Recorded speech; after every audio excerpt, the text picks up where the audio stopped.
Quando meu marido descobriu que eu não poderia herdar o dinheiro do meu pai, ele começou a gritar: "O quê?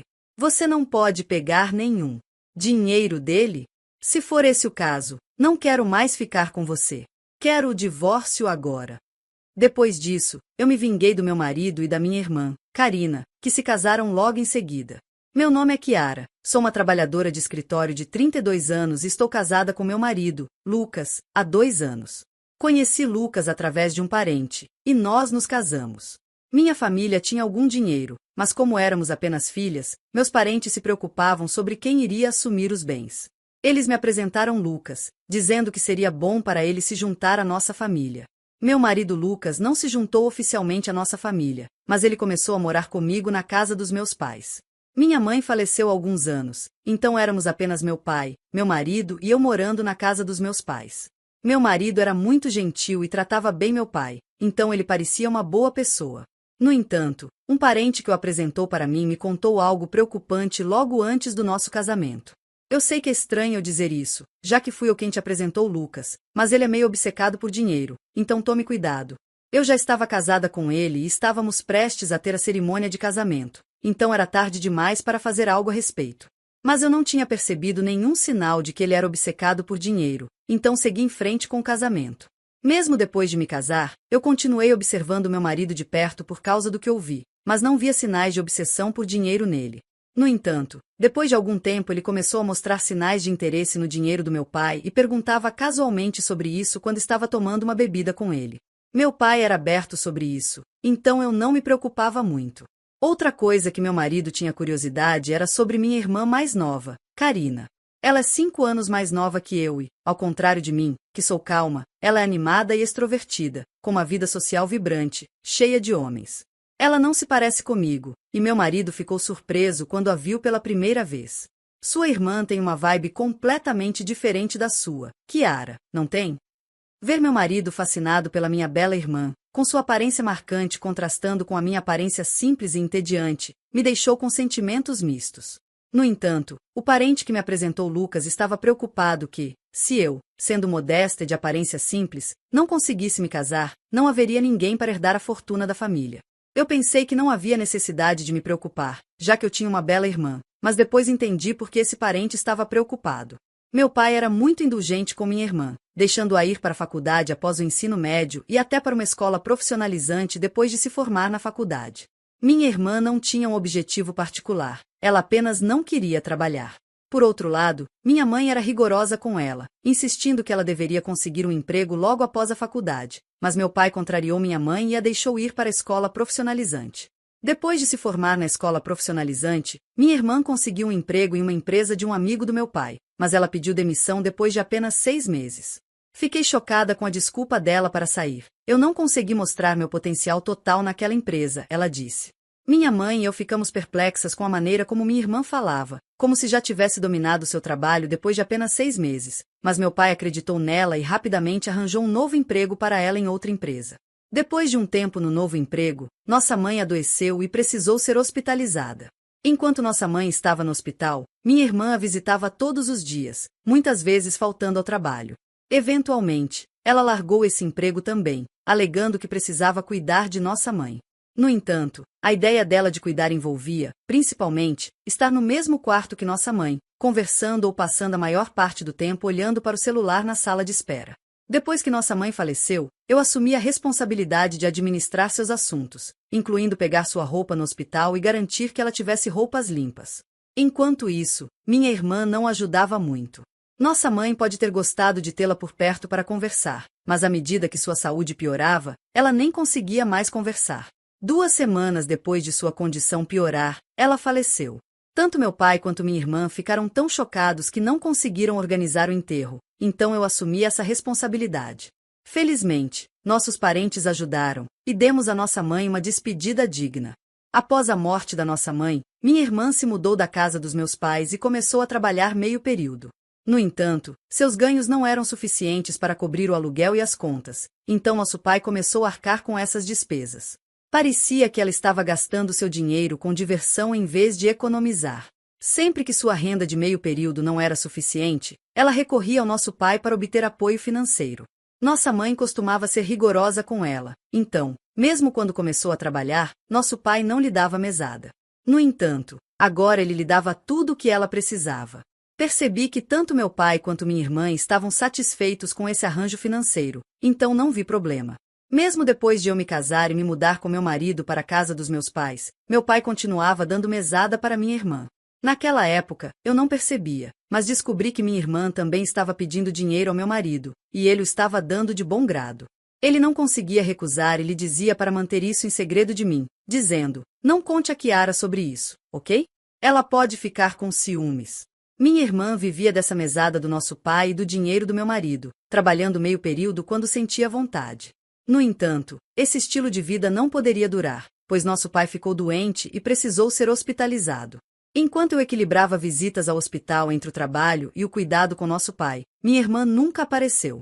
Em vez disso, ela começou a me ligar exigindo dinheiro. Já que eu recebia dinheiro do papai todo mês, preciso que você continue com isso. O aluguel e as contas da casa estão sendo pagos da conta do papai, de qualquer forma, disse ela, irritada, revelando essa informação pela primeira vez. Fiquei furiosa com minha irmã. Em vez de se preocupar com nosso pai hospitalizado, ela estava apenas preocupada com suas próprias finanças. Apesar de querer desligar, sabia que minha irmã também estava em uma situação difícil, então perguntei quanto dinheiro nosso pai estava dando a ela cada mês. Quanto o papai te dá todo mês? Você realmente precisa encontrar um emprego em breve e começar a se sustentar. Com um tom mal-humorado, minha irmã respondeu: pare de me importunar. Eu estava recebendo R$ 4.000 todo mês, sem contar o aluguel. Fiquei surpresa com o orgulho da minha irmã ao declarar o valor. Isso me fez temer que, com uma mesada tão generosa, ela pudesse perder qualquer motivação para trabalhar de verdade. Eu presumi que nosso pai se recuperaria logo após a hospitalização, então não vi problema em continuar ajudando financeiramente minha irmã. No entanto, a condição do nosso pai piorou repentinamente, e eu entrei em contato com nossos parentes com urgência. O médico também me informou sobre seu estado crítico, o que me deixou profundamente chocada. Eu precisava desesperadamente de apoio do meu marido nesse momento difícil, mas ele alegava estar ocupado com trabalho e raramente visitava o hospital. Quando ele aparecia, fazia perguntas insensíveis, como: seu pai deve ter uma grande herança, certo? Como você e sua irmã são as únicas herdeiras, vocês vão dividir igualmente, não é? Fiquei sem palavras diante do foco do meu marido apenas na herança. Foi nesse momento que percebi o que meus parentes queriam dizer quando me alertaram sobre a obsessão dele por dinheiro. Senti uma profunda decepção. Mesmo quando liguei para minha irmã para informá-la sobre a condição crítica do nosso pai, ela só se importava com suas necessidades financeiras. Esqueça isso, apenas garanta que você continue me enviando dinheiro todo mês. Não posso sobreviver sem ele, disse ela, antes de desligar abruptamente. Fiquei furiosa com as palavras egoístas da minha irmã, mas também senti um desconforto ao ouvir uma voz masculina ao fundo, que reconheci muito bem. Isso me deu uma sensação ruim. Cerca de um mês depois, nosso pai faleceu, mas nem minha irmã nem meu marido estavam presentes em seus momentos finais. Tendo passado pelo enterro da minha mãe, eu sabia o peso de organizar tal evento. Para agravar a situação, nem meu marido nem minha irmã ofereceram ajuda. Karina sequer compareceu ao funeral. Meu marido apareceu, mas assim que terminou, ele desapareceu, alegando trabalho. Até o parente que nos apresentou percebeu sua ausência e me questionou sobre isso. O que está acontecendo com Lucas? Não é estranho ele estar sumido assim? Tudo o que consegui foi sorrir amargamente e responder: ele parece estar preso com o trabalho. Precisou voltar para casa. Expliquei ao parente, que suspirou em resposta, mas era eu quem queria suspirar ainda mais. Depois que o turbilhão do funeral do meu pai passou, Lucas se aproximou de mim com um sorriso no rosto. Finalmente acabou, hein? Então, quanto você herdou? Mesmo que seja dividido entre vocês duas, deve ser uma boa quantia, não é? Como me haviam avisado antes do casamento, parecia que a mente do meu marido estava ocupada apenas com a herança do meu pai. Desgostosa com sua atitude, respondi casualmente: minha irmã recebe 22 milhões e eu não recebo nada. Eu ainda não tinha falado com meu advogado, e com o funeral recém-terminado, não havia tido tempo para lidar com minhas próprias emoções. Ver Lucas tão ansioso para discutir a herança me fez sentir vontade de rir de descrença. Sem perder tempo, meu marido explodiu: o quê? Você não pode herdar nenhum dos bens dele? Nesse caso, não tenho mais motivo para ficar casado com você. Vamos nos divorciar agora mesmo. Sentindo mesmo, retruquei. Tudo bem, vamos fazer isso. Você se casou comigo por causa da herança do meu pai, não foi? Eu vou me divorciar de você. Enquanto dizia isso, entreguei a ele os papéis do divórcio que já havia preparado. Ele parecia um pouco surpreso quando eu os trouxe à tona, quase como se esperasse isso, mas ele os assinou de qualquer forma.